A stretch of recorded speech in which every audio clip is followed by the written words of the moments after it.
worshiper, lover of leaving. Ours is no care or pain of despair. Come yet again, come.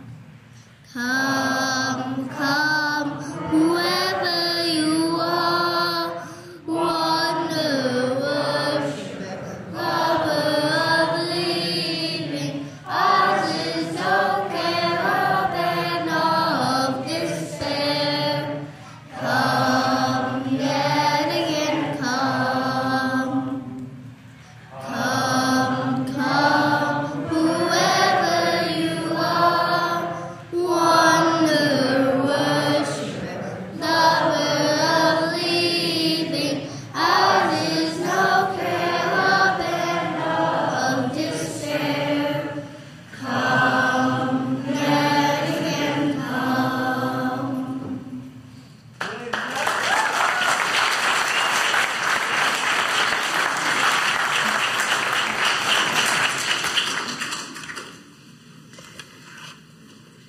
Good morning. Welcome to First Unitarian. Matthew, thank you for your leadership. Good morning and welcome, especially those who are joining us online, including our friends from Ogden. Everybody say hi, Ogden. Hi. We're so glad that you're here. Welcome to all of our visitors this morning. You're our honored guest, and we're thrilled that you're here. We invite you to stop at the welcome table, which is just outside this door in our fellowship hall. Let us introduce ourselves and get to know you a bit better as well. I'd like to begin with a few announcements. There's a lot going on right now, and so I want to let you know about some of it. First, this coming Saturday, October 7th, from 9 a.m. until, maybe 2:30 or 3 o'clock, we will have our Preparing for Your Date with Death seminar. I know, it's not the most uplifting thing we can start with, but everybody needs a plan, right? It's basic adulting. So we're going to tell you how to do it, whether it's maybe soon or maybe far off. We all need a plan. So we'll be talking about advanced directives, hospice care, funeral planning, including information about green burial, which many of us are interested in, memorial services, and much more. We will serve lunch, and we need to get a good head count, so we're asking everyone who's going to attend to register for the event. It's free for our members and friends, $25 for members of the community, and we do encourage guests to register. So if you got a friend who wants to come, bring them on with you. Just ask them to register and pay the fee. Finally, if you're interested in learning more about estate planning, including learning how you can make planned gifts to our church endowment fund, we invite you to stay after worship on Sunday the 8th for a presentation from our endowment committee. Then please come back in the evening next Sunday for Servetus, the Radical Reformed musical. You will hear more about it in our service later on. We're asking a $10 donation just to help us cover the costs of having Reverend Dennis come out. You can make it at the door that night, or you can pay it ahead of time on our donation page. I have a couple of announcements from religious education.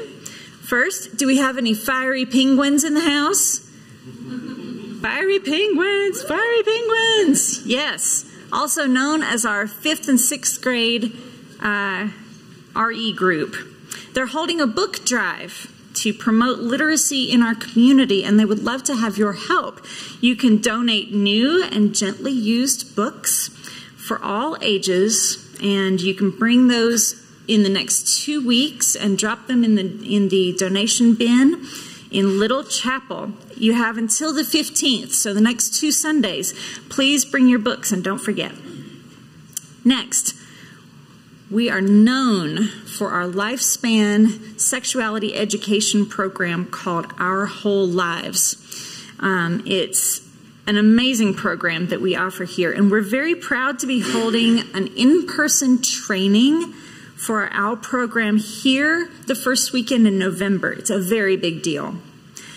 We'd love to add some people to our teaching team, so if you're interested in becoming a certified OWL instructor, you can talk to our RE director, Amanda, who will give you the details.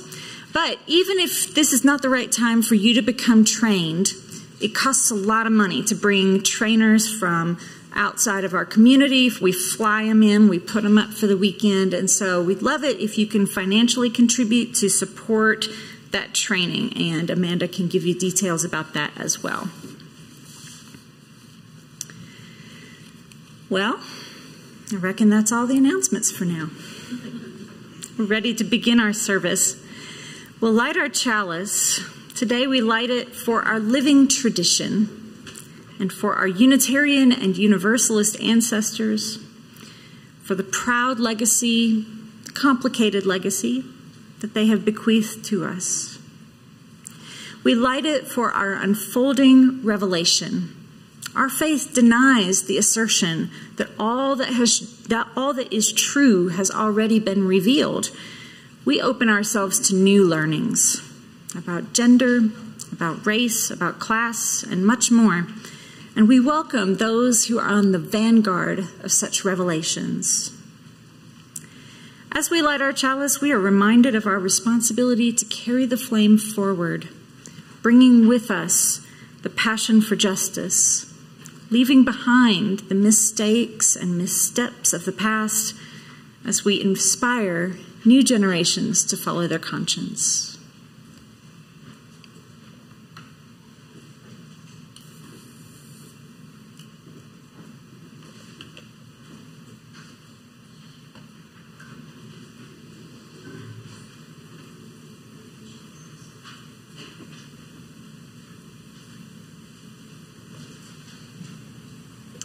And now I invite you to rise in body or in spirit, and let's sing together number 187.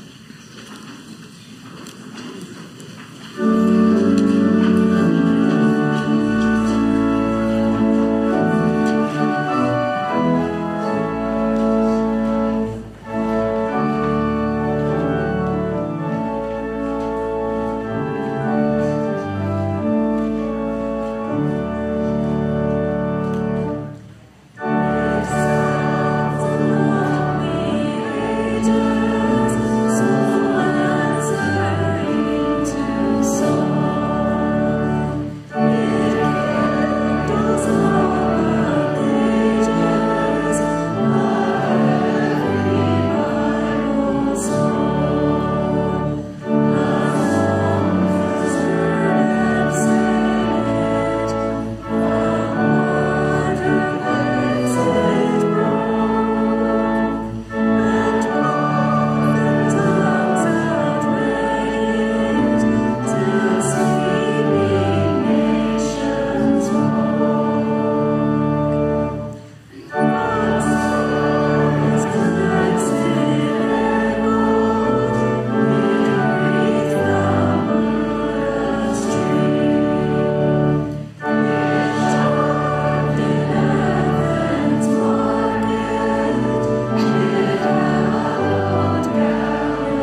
Hello, friends.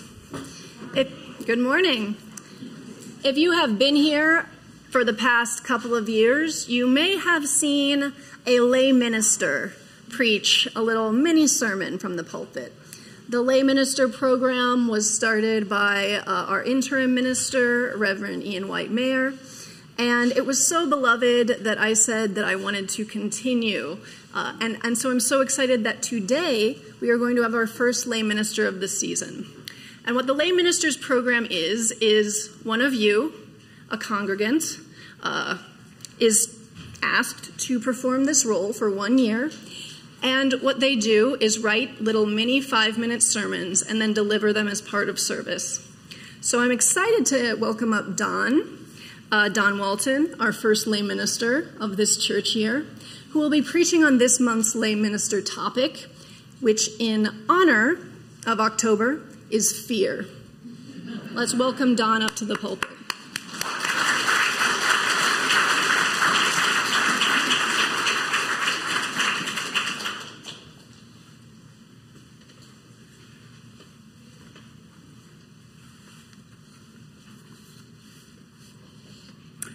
Good morning.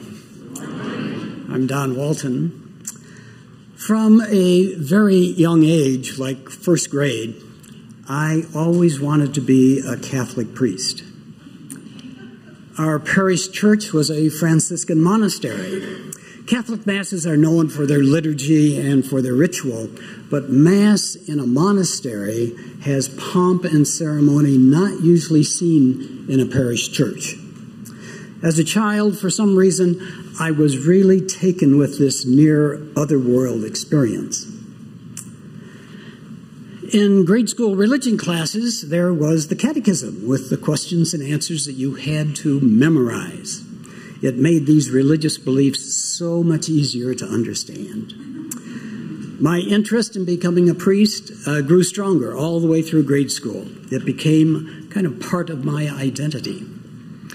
And back in the 1940s and 1950s, it was the norm to go from grade school at age 14 into the seminary and start the 4 years of high school and the 4 years of college and the 4 years of theology leading to ordination. In the seminary, I remember having a very serious attitude towards this Catholic religion with which I was really so taken. I started asking questions about some of the basic beliefs. The Trinity. There's always questions about the Trinity. The divinity of Christ. I didn't see in the Gospels where he ever claimed to be God. But these were not questions of disbelief. These were questions that give me a better, deeper understanding of the doctrine.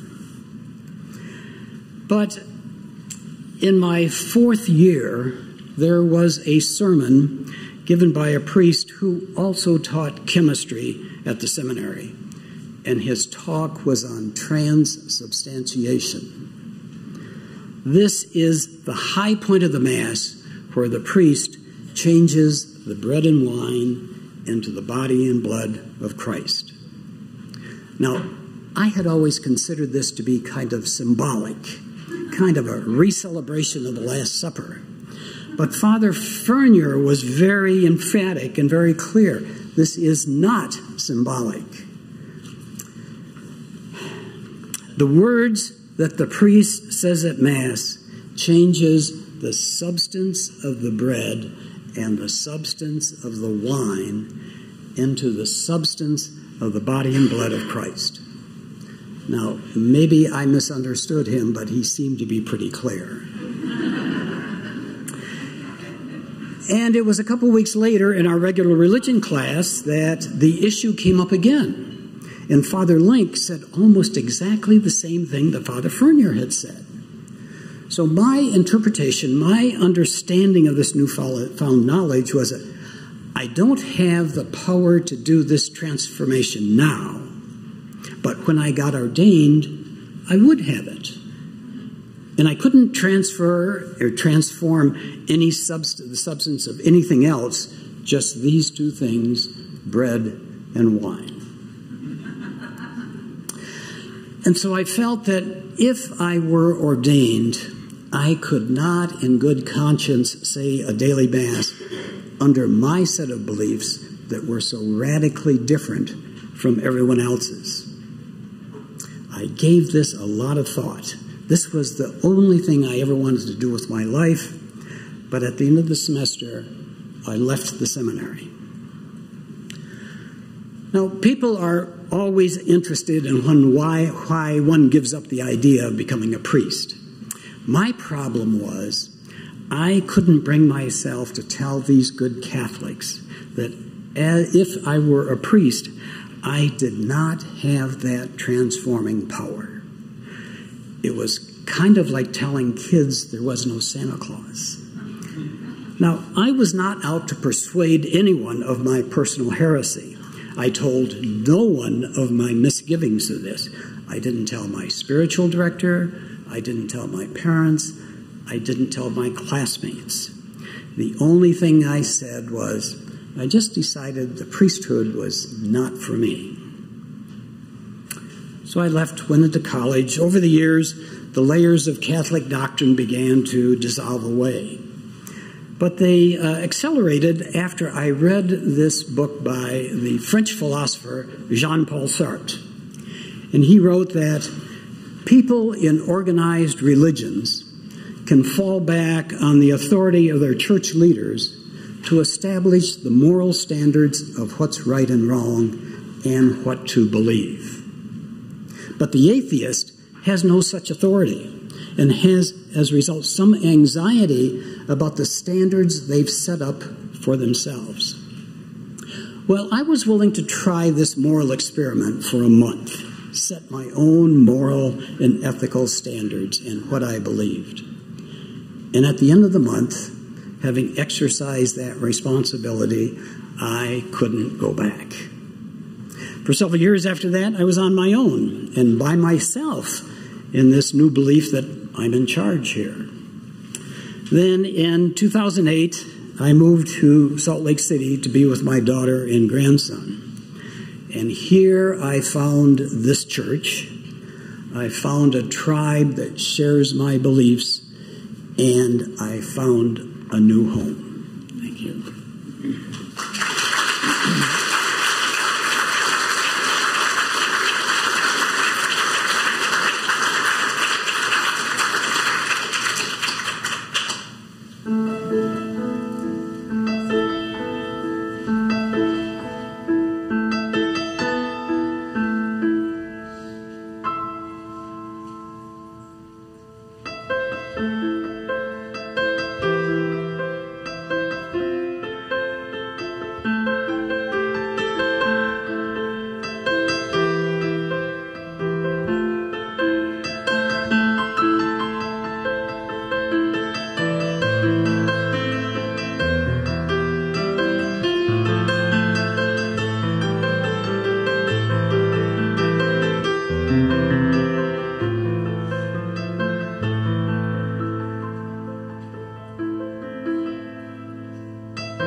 I invite you to join me now in a spirit of prayer, meditation, or reflection.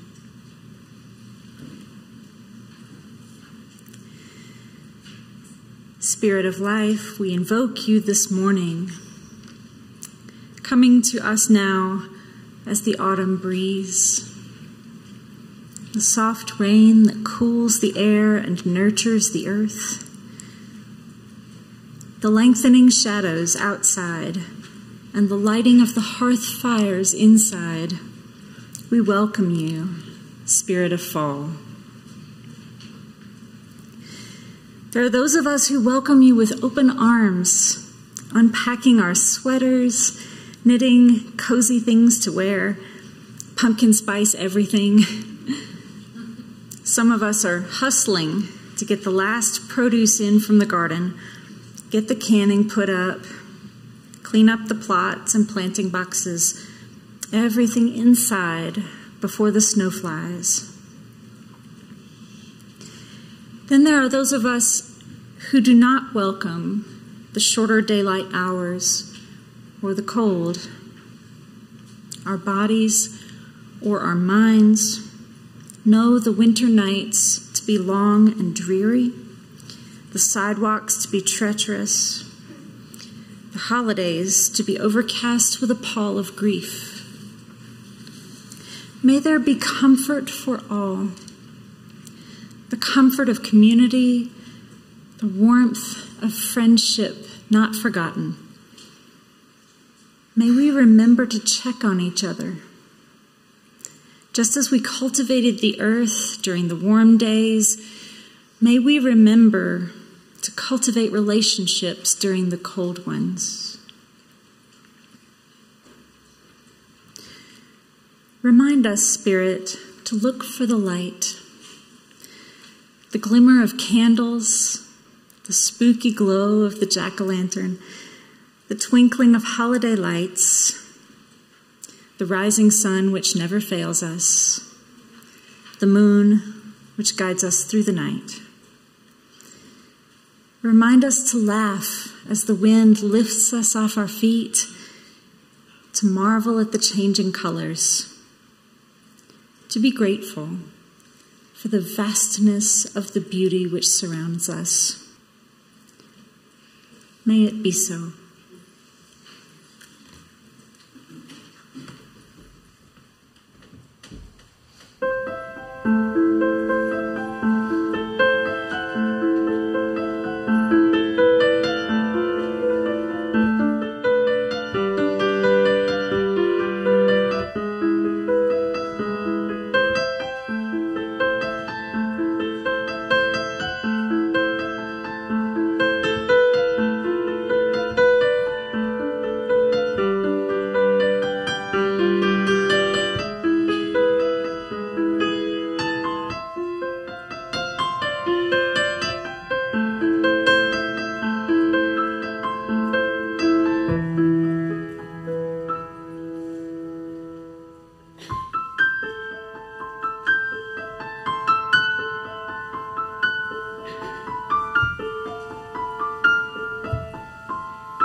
Oh, we give thanks,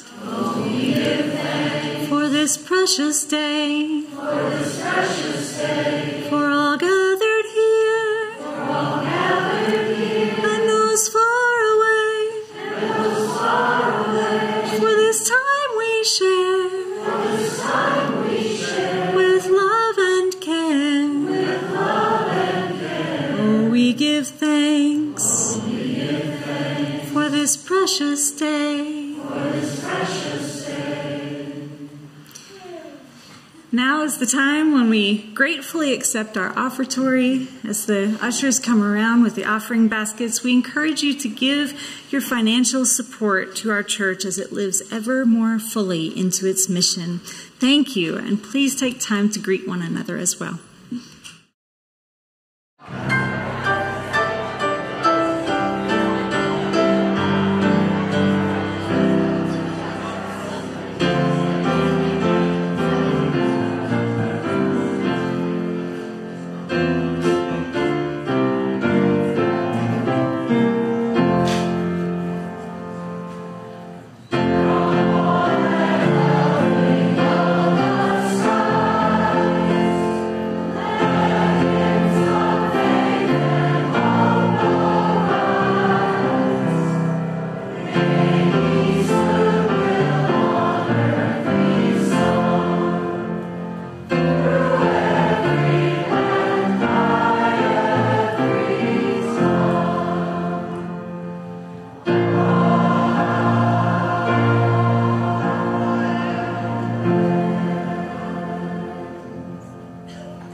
It is my pleasure to introduce the young heretics. Rowan Emerson, Leo Taylor-Jones, Lily Kratzer, Cedar DeJong, and Max Pettengill Patterson.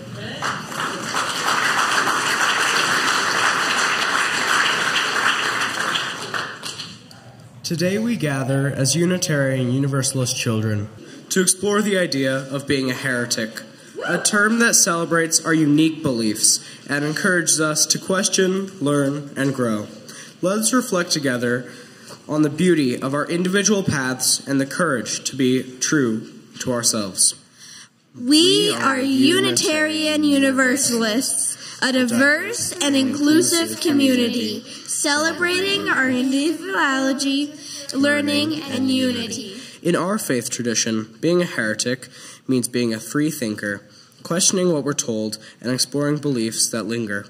We honor the heretics of history, those who dare to disagree, championing justice and equality for all to see. I am Arius the heretic. I denied the idea of the Trinity at the Council of Nicaea and was declared a heretic and said to live in exile until my death. I am Francis David. After I was jailed for heresy, for denying the Trinity, for preaching that not all people have to believe the same things. After my death, they found on my prison cell walls, we need not to think alike to love alike. I am Marie Crete. I am a mystic who denied the male-dominated church and insisted that the divine works through individual people. I am Theodore Parker. I disrupted Unitarianism in the United States and forever changed how our faith would view the idea of God and justice. I was denied the opportunity to share my views from other ministers' pulpits. Let us remember the heretics who paved the way, challenging the status quo, come what may.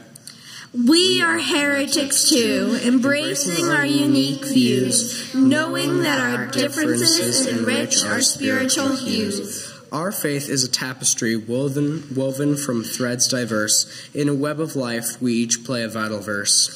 We celebrate the freedom to think and believe in our congregation. No one is made to deceive. We strive for justice, love, and compassion every day, guided by our principles, lighting the way. As heretics, we stand for what's right and true. For the world we envision will work and pursue. Let us cherish the heretic within, bold and strong, as we sing our song of belonging and love all day long. In this beloved community, we find our place, embracing heresy with love and grace. Yeah.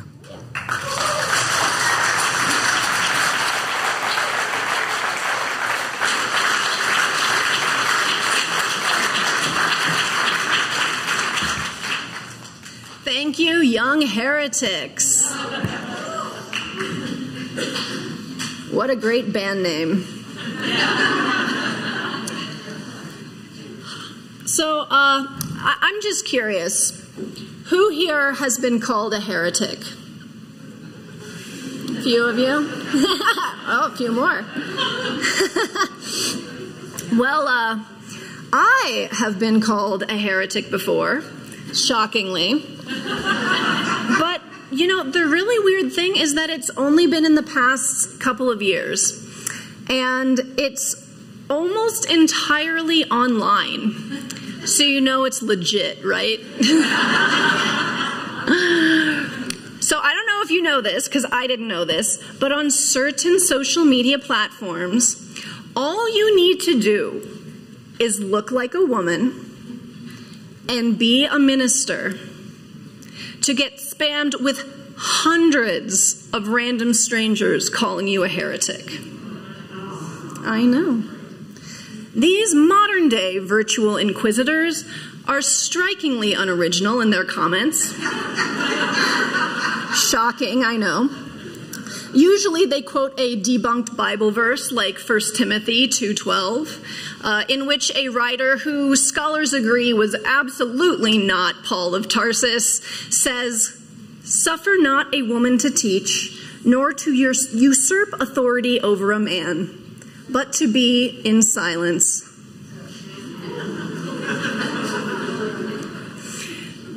To these modern internet trolls, the fact that I looked like a woman and was daring to claim spiritual authority, to speak up like I had something to say about the spirit, the divine, or sacred morality, was blasphemous, heretical.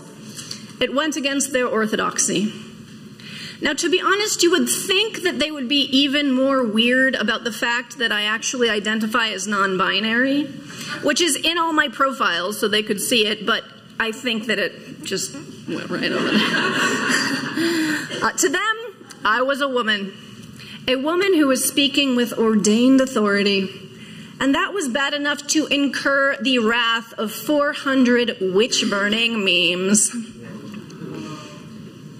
I know the meme community in the heresy crowd is like strikingly robust. I did not know.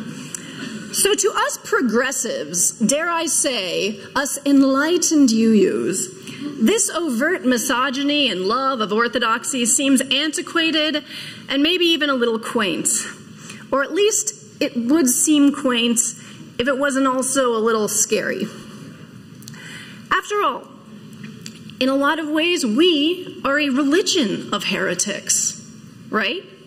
And notwithstanding the trauma and baggage some of us might carry from being called a heretic in the past, and all of that is 100% valid, at this time, many of us might now wear the badge of heretic with a bit of impish pride.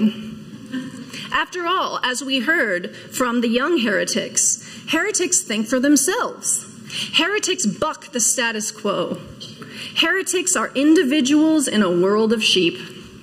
Heretics bring about change.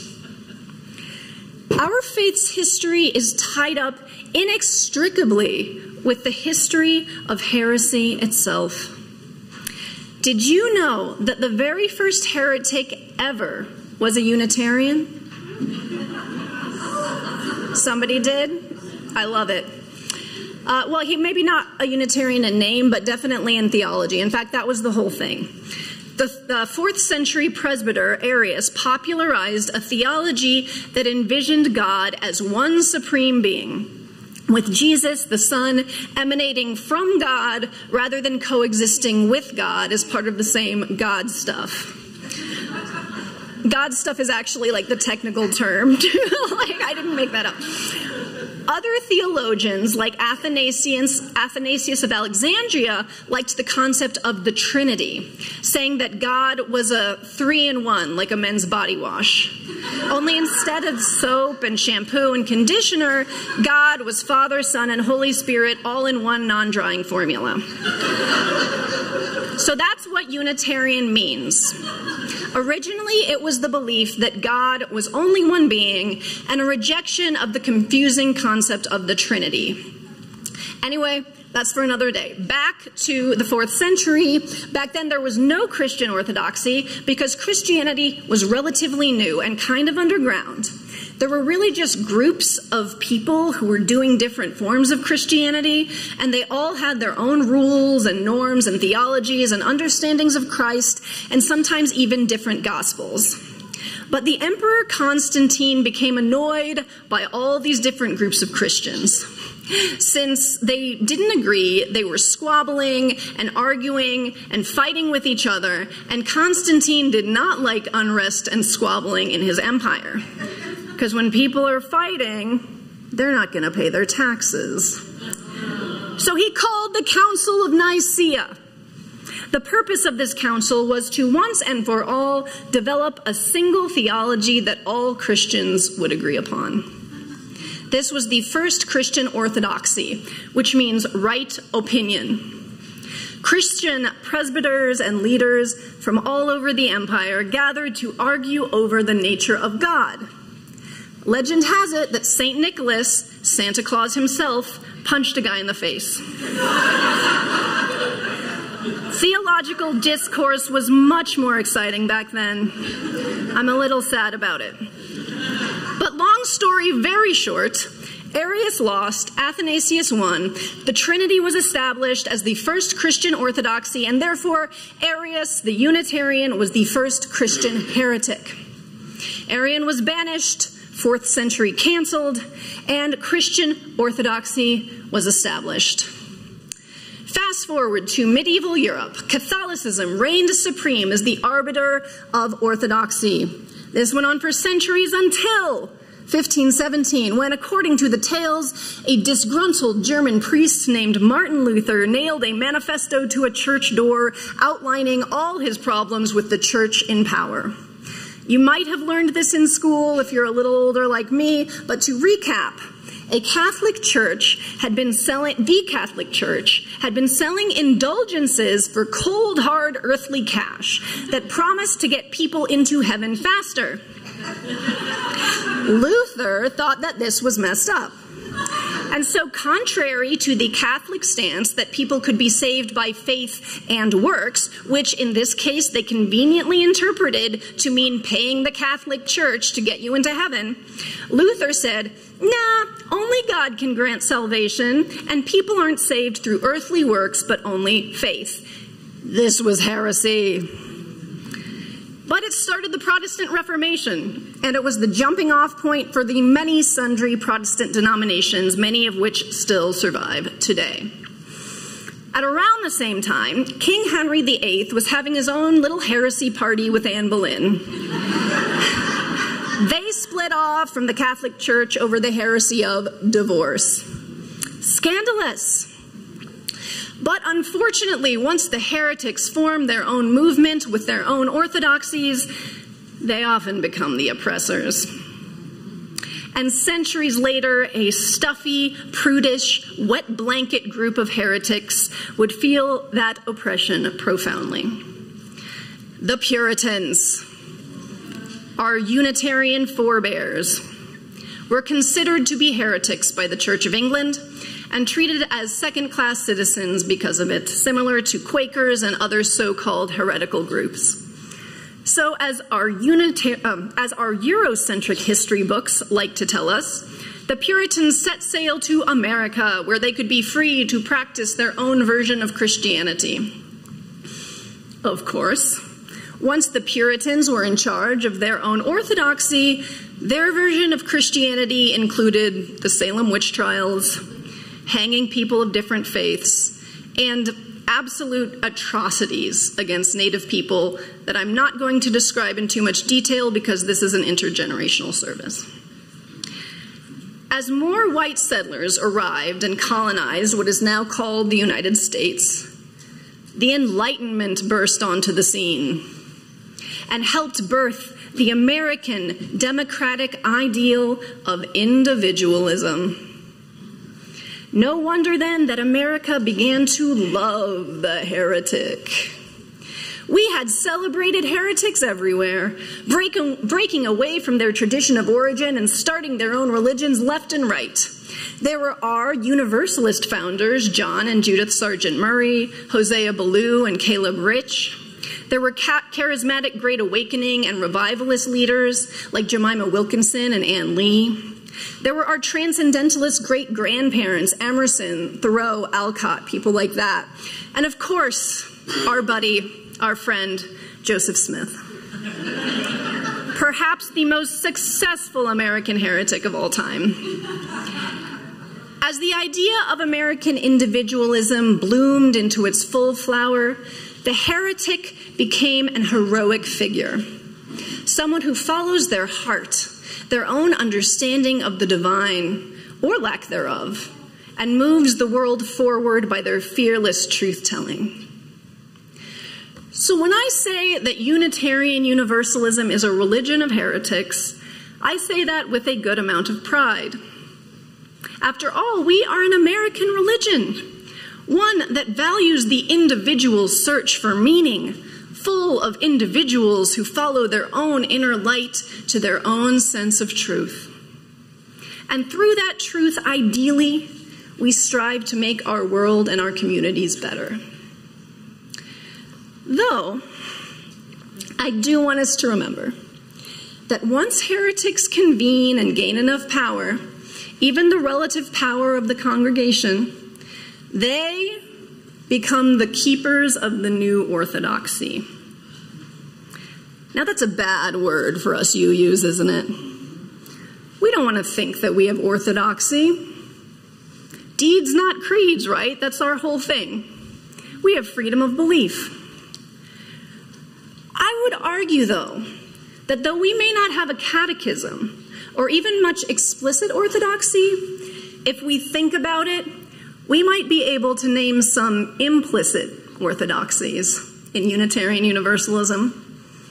Remember, orthodoxy means right opinion.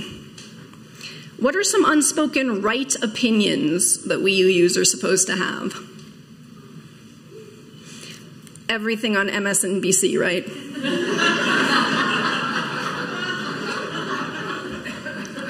all the liberal opinions, basically.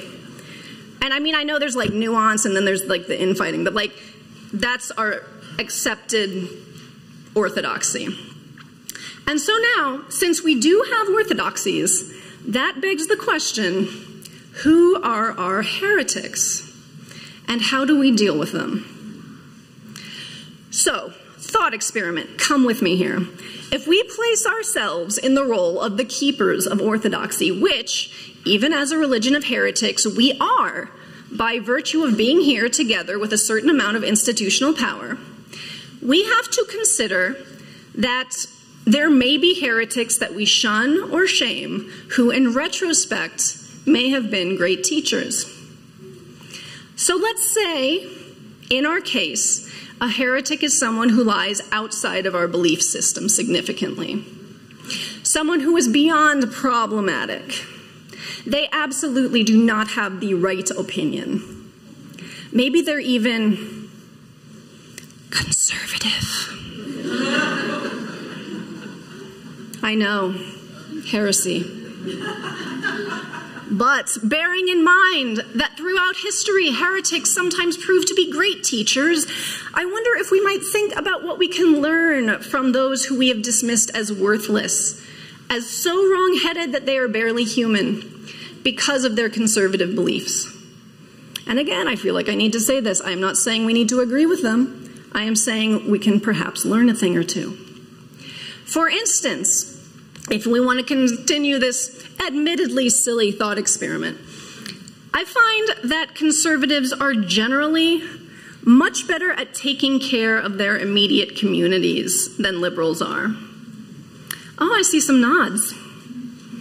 They can unite around common goals and don't generally let infighting get in the way of those goals with as much frequency as I see those on the left do. I see some more nods. This, in my opinion, is a valuable lesson. I would like to learn how they do that and apply it to my life. You know, ironically, I think it is the focus on individualized truth-seeking that is so encouraged and celebrated in liberal circles and in UU churches specifically that can make it difficult for us to work together for larger goals. We can each become so certain that we hold the truth, that we can want to blow it all up if we don't get our way. I've seen this in UU churches over and over again, and honestly, it's something that I've been guilty of, and something I have to continually remind myself to keep in check. Sometimes the bigger picture is more important than my immediate feelings, no matter how certain I might feel about them. This is hard. It takes radical humility, and I am still working on this today. But I truly think that we can learn from more conservative spaces where people more frequently put aside smaller differences because they believe in a larger community or vision or goal. To be clear, when I am talking about these teacher heretics, I am not talking about edgelords. Do you all know what an edgelord is? So an edgelord is somebody that are just out to get attention or to stir things up or to get a rise out of people or personal gain. So, you know, we have a lot of names for people like this, but edgelord is the one that's appropriate for church. I do not think that edgelords have much to teach us other than maybe an example of how we don't want to be. I also think that it's worth to keep in mind that even if we have been oppressed or marginalized in other spaces, we ourselves can become the oppressors when we form into new groups and become the keepers of orthodoxy. And it may not be as extreme as banishing or canceling. We may be unwittingly alienating people who want to be part of our community, who could really benefit from it, simply because they don't perfectly align with some unwritten orthodoxy that we might not even know that we have. And I want to stress that orthodoxy is not necessarily a bad thing. It can unite a community just as covenant can. And standards of behavior are absolutely a good thing and necessary when we are talking about building a beloved community. But when orthodoxies go unexamined for too long, they can get dusty, outdated. They can leave people out in the cold. And in a way, since so many of our orthodoxies are not written and are therefore implicit, they can go unexamined for even longer. So here's an example, right? Statistically, of those people who are members of this church, currently we are a majority white, majority former Protestant congregation. Former LDS is a close second, but majority is white former Protestant. So being a majority white congregation coming from a majority Protestant background, the majority of the people here might have some unexamined right opinions about behaviors or beliefs that may alienate or ostracize folks from different backgrounds. So here's an easy example of this, communication style. In general, and not all white Protestants, but in general, folks from white Protestant backgrounds have an unspoken understanding that the only way to communicate politely is to wait until the other person has finished speaking completely before speaking yourself. Now, this is not a wrong belief to have, but it's worth it to recognize that many people from other backgrounds and cultures were raised with a different norm.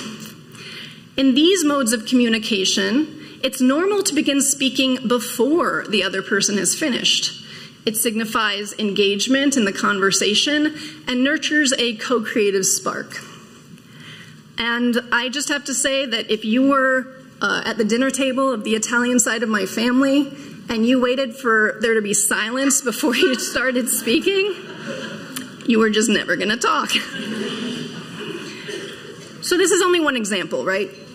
I think if we can take an honest look at some of our unwritten orthodoxies, we might be able to open our beloved community even wider, so that even more people who align with our highest, most cherished values can join us and not feel like visitors, but can feel fully seen as individuals themselves.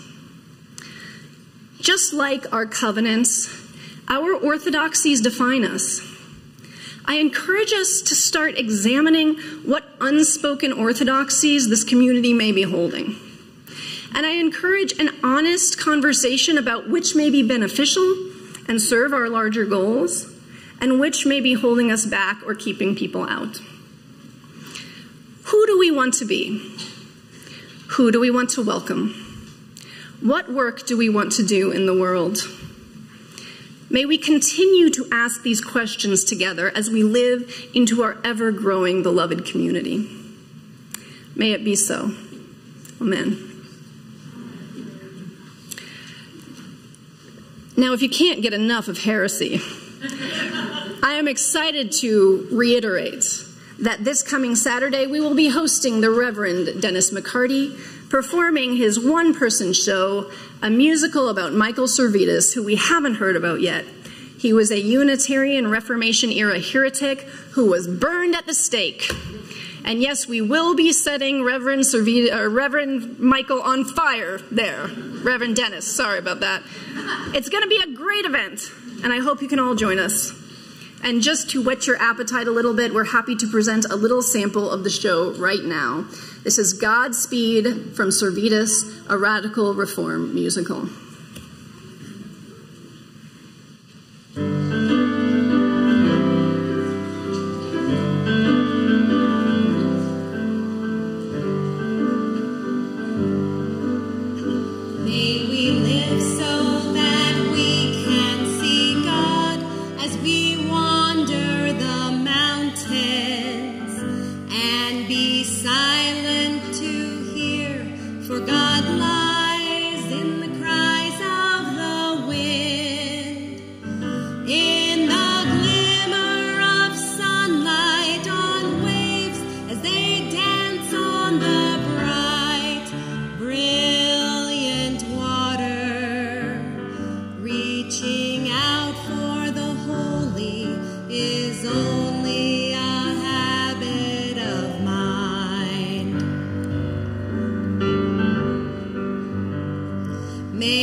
Thank you, Amanda and David. So if you want more of that, come back on Sunday. I was wrong. It's not Saturday. It's Sunday. And see the entire Radical Reform musical. As we extinguish this chalice, I invite us to ask one another who we want to be and what orthodoxies should and should not define us. What can a religion of heretics be in our community? Who do we wish to serve, and how can we get there? May we see it, may we be it, may we do it. May it be so.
I hope you all will feel welcome to join us for coffee over in Elliott Hall.